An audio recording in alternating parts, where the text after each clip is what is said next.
My wife's funeral was at 11 a.m. I was dressed, tie straight, shoes polished, standing at our front door holding her photograph for the service when my phone buzzed with a message from an unknown number. Don't go to your wife's funeral. Better stop by your brother's house. He's not alone. I stared at it for a long time. My name is Thomas Grant, 44 years old. Civil engineer from Denver, Colorado. Laura had been gone 9 days. Car accident on a Tuesday evening. Wet roads, highway overpass. A phone call I'd received at 9:47 p.m. that divided my entire life into before and after. 9 days of arrangements and condolences and casseroles left on the porch by neighbors who didn't know what else to do. 9 days of my brother Daniel showing up every morning without being asked, making coffee, handling calls, sitting beside me in silence when silence was all I could manage. Daniel. My younger brother. The person I'd trusted most in this world after Laura. I typed back, "Who is this?" No response. I stood in that doorway for a full minute. Outside my car waited. Across town, a cemetery. A pastor. 50 people who'd loved my wife gathering to say goodbye. And somewhere across the city, my brother's house. Every rational thought said ignore it. Cruel prank. Grief makes people targets. Don't let some anonymous coward steal the last morning you have to say goodbye to your wife. But something quieter underneath wouldn't let me move toward the car. Something that recognized, without fully understanding why, that the message hadn't felt random. It had felt specific. I put Laura's photograph in my breast pocket and drove to my brother's house. Daniel lived 12 minutes from my house. I knew every turn without thinking, had driven this route 1,000 times. Sunday dinners. Football Sundays. The night his daughter was born when I'd broken every speed limit getting there. Familiar streets. Familiar neighborhood. The blue house on the corner with the basketball hoop he'd installed 4 years ago and used maybe twice. Everything looked completely normal pulling up. His car in the driveway. Curtains drawn, but he always kept them drawn in the morning. No strange vehicles parked outside. Nothing that screamed anything was wrong. I almost turned around. Almost convinced myself the message was exactly what logic had been telling me. A cruel anonymous prank targeting a grieving man on the worst morning of his life. Then I noticed Laura's car. Parked on the side street running adjacent to Daniel's house.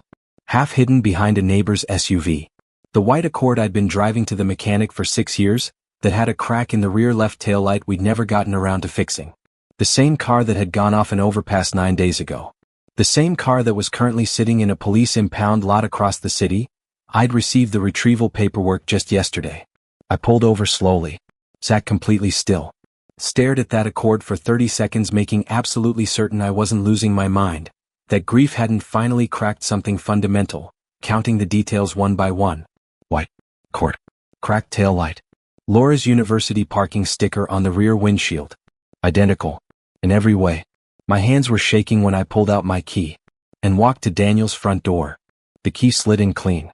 I stood on that doorstep for 3 full seconds with my hand on the knob, the photograph of Laura pressed against my chest, funeral tie straight, shoes polished for a goodbye I hadn't yet given, and pushed the door open. The house was quiet.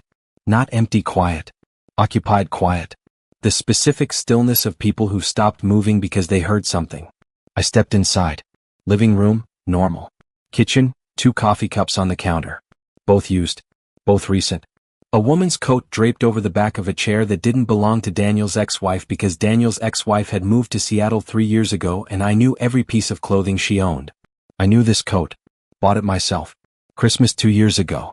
Dark green wool, specific brass buttons. A small repair on the left cuff from where it had caught a car door. Laura's coat. My dead wife's coat was hanging over my brother's kitchen chair. I didn't call out. Didn't move. Just stood in that kitchen with my hand resting on the coat fabric, warm, recently worn, and waited for my breathing to steady into something functional. Took a while. Footsteps upstairs. One set. Careful. Someone who'd heard the front door and was now deciding what to do about it. Then Daniel's voice from the top of the staircase. Quiet. Controlled. Doing his best to sound casual and landing nowhere near it. Tom?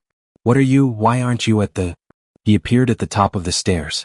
Behind him, half a step back, partially in shadow, wearing clothes I'd last seen folded in our bedroom drawer. Laura looked down at me. Alive. The human brain does something strange in moments of absolute impossibility. It doesn't scream. Doesn't collapse. It just stops. Like a computer hitting a command it wasn't built to process. I stood at the bottom of that staircase staring at my wife, my dead wife, and felt nothing for approximately 4 seconds. Then everything hit simultaneously. Tom, Daniel stepped forward, hand raised, voice carefully measured. Just, let me explain before you. Laura. My voice came out completely flat. She flinched. Actually flinched. Like the sound of her own name from my mouth was something she hadn't prepared for. She looked different, hair shorter, darker, different clothes, the specific appearance of someone in the middle of becoming someone else. How? That's all I could produce? How? Daniel was talking. Words were coming out of his mouth in careful, organized sentences, and I couldn't process a single one because I was watching Laura, watching my wife, slowly descend 3 steps and stop. Keeping distance between us. Calculating distance. The way you calculate distance from something unpredictable. She was afraid of me. My dead wife was afraid of me. The accident, I finally managed. Wasn't an accident, Daniel said quietly. The room tilted. We staged it, Laura said. First words she'd spoken. Voice smaller than I'd ever heard it. Tom, I'm sorry, I know that means nothing right now, but you staged your own death. She nodded. And the funeral. My voice was dangerously quiet now. There are 50 people at your funeral right now. Your mother is at your funeral right now. Something crossed her face. Not guilt exactly. Something more complicated and somehow worse. I know, she whispered. I sat down. Not dramatically. My legs just made a decision my brain hadn't approved yet, and I found myself in Daniel's kitchen chair, Laura's coat still warm beneath my hands, staring at the 2 coffee cups on the counter while my wife and my brother stood in the doorway waiting for me to do something. Start talking, I said. Everything. Daniel sat across from me. Laura stayed standing, near the door, I noticed, near the exit. Still calculating. It took 40 minutes.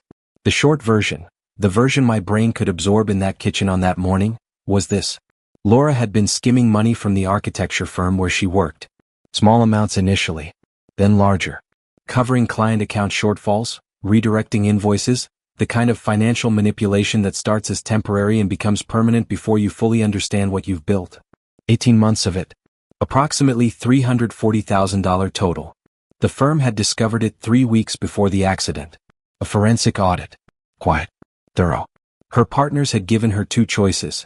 Criminal charges or full restitution immediately. She had neither the money nor the time. So she built a third option. Disappear. Daniel knew, I said. Not a question. I found out 2 weeks ago, he said. She came to me. I didn't know what to do, I swear. You helped her fake her own death. Silence. You sat beside me for 9 days, I said slowly. Made coffee. Answered my phone. Watched me fall apart. I looked at my brother, this person I'd trusted without condition for 44 years. And the entire time she was here. Daniel looked at the table. That was answer enough. I stood up. Picked up my phone. Walked to the kitchen window facing the backyard. Daniel's garden, the apple tree we'd climbed as kids, the fence I'd helped him build the summer after our father passed. Familiar things. Things I'd trusted the way you trust gravity. Laura spoke first. Tom, I need you to understand, I had no choice. They were going to prosecute. My career, everything we had, the house, it would have all. Stop. I didn't turn around. You're about to explain to me why faking your death was reasonable. I need you to understand that no version of that explanation exists. Silence. The insurance policy, I said. Another silence. Different quality. Heavier. Laura and I had taken out life insurance policies 4 years ago. Mutual. Standard. $800,000 each. I'd never thought about it since the day we signed. It was one of those responsible adult decisions you make and file away and forget. I turned around slowly. You were going to let me collect $800,000. The words came out completely flat. That was the plan. I collect the insurance. You disappear with whatever you'd already hidden away. And Daniel, I looked at my brother. What was your cut? Tom, it wasn't like. What was your cut? Daniel. He closed his eyes. She was going to send money once she was settled. Help me pay off the house. His voice had gone very small. I know how that sounds. It sounds like insurance fraud, I said. On top of everything else. I looked at Laura one final time. This stranger wearing my wife's face. Then I picked up my phone and called the one number I should have called the moment I'd walked through that door. Detective Morrison answered on the second ring. I need you to send someone to my brother's address, I said. I found my wife. Laura ran. Not immediately, There was a frozen moment after I said those words where nobody moved, nobody breathed, the three of us suspended in Daniel's kitchen like a photograph nobody wanted taken. Then something shifted in her eyes, pure survival instinct overriding everything else, and she moved toward the back door fast. Daniel caught her. I didn't expect that. He stepped sideways, blocked the doorway, put both hands on her shoulders and held firm. Laura struggled, twisting hard, and Daniel held on with the expression of a man making a decision he should have made 9 days ago. Enough, he said quietly. It's enough, Laura. She stopped struggling, crumpled slightly, like something structural had given way. Detective Morrison arrived in 11 minutes with 2 patrol cars. I watched from Daniel's living room window as they came up the front path, unhurried, professional, the specific energy of people who'd seen every version of human desperation and stopped being surprised by any of it. Morrison was mid-50s. Sharp eyes. He'd handled Laura's accident case, had called me personally 3 times during the investigation with updates, condolences, the careful language of someone delivering irreversible news. He walked in and looked at Laura for a long moment. Then at me. Mr. Grant. His voice was carefully neutral. I owe you an apology. We closed the accident investigation 4 days ago. I know, I said. The vehicle that went off the overpass was rigged, I said. Remotely triggered. She'll tell you everything. I looked at Laura. Won't you? She was sitting at Daniel's kitchen table now, coat still draped over the chair beside her, coffee cup still on the counter, looking smaller than I'd ever seen her look in 14 years of marriage. She nodded once and started talking. The funeral continued without us. 50 people gathered at Riverside Cemetery at 11 a.m. to say goodbye to a woman who was simultaneously sitting in a Denver police precinct giving a full confession. Laura's mother called me 4 times during the processing. I let every call go to voicemail, not out of cruelty but because there are conversations that deserve more than a parking lot outside a police station. Some conversations need a chair and a very long time. Laura confessed to everything. The firm embezzlement. The staged accident. She'd hired a specialist through connections I never knew she had, someone who'd rigged the Accord steering remotely and timed the overpass impact to minimize investigation complexity. The insurance fraud plan. She gave them everything, every name, every account, every detail, with the specific exhausted thoroughness of someone who'd been carrying something too heavy for too long and had finally, gratefully put it down.